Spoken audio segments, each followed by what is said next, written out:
Spend $2, $3, $4 trillion over a 10-year period on infrastructure. An 8-month-old clip of Joe Manchin has reemerged, showing just how full of crap he really is. So this is over his opposition to the $3.5 trillion budget bill, which I'm sure you already know of, but in case you don't, here you go from Axios. Joe Manchin has privately warned that the White House and congressional leaders that he has specific policy concerns with Biden's $3.5 trillion plan, and he'll support as little as $1 trillion of it. At most, he's open to supporting $1.5 trillion.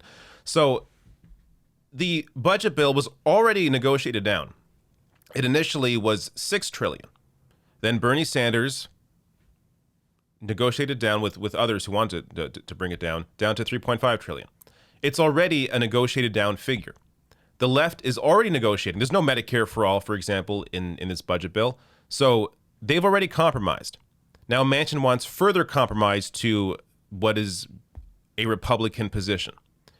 But what is so interesting is what Joe Manchin said back in January 19th of this year. This was uncovered by Mehdi Hassan from MSNBC. Check this out. Most important thing, do an big infrastructure. Spend $2, $3, $4 trillion over a 10-year period on infrastructure. You want to put everybody back to work? There's a lot of people that lost their jobs, that those jobs aren't coming back. They need a place to work to make a living. Every state can start an infrastructure program. So he says right there, this is in January, spend $2, $3, $4 trillion over 10 years on infrastructure. That's what this budget bill does.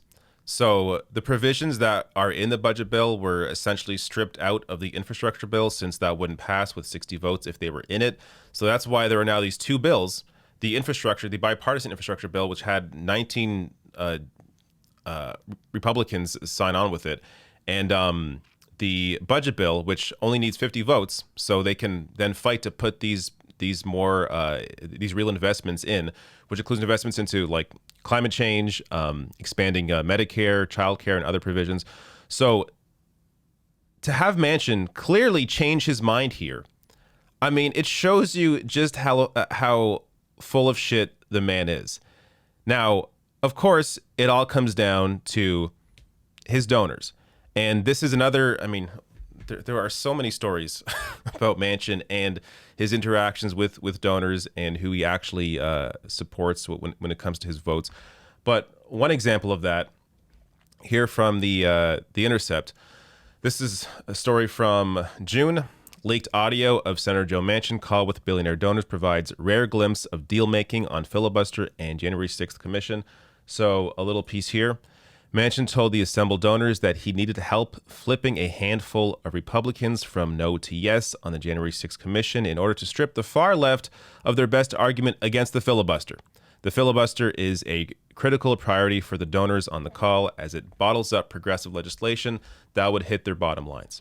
Now, this, as far as I saw, this was not covered in the mainstream press. It may have been covered by, someone like Mehdi Hassan or, I don't know, Ali Velshi or Chris Hayes, but I don't even think they covered it.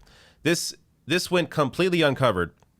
But a story like this shows you how politics works in Washington. This should be a massive story. When this happened, this should have been a massive story, and this should continue to be brought up whenever Joe Manchin's name is brought up in these discussions. But instead, they always treat him with this like level of respect that he does not deserve. Instead of calling him what he is, a corporate tool, they treat him like some level-headed moderate when he is nothing but a corporate tool. But they continue pushing out this idea, the press at large continues pushing out this idea that Joe Manchin is the voice of reason here, and you can't spend too much, even though he himself 8 months ago said that they should be spending even more, up to $4 trillion on infrastructure.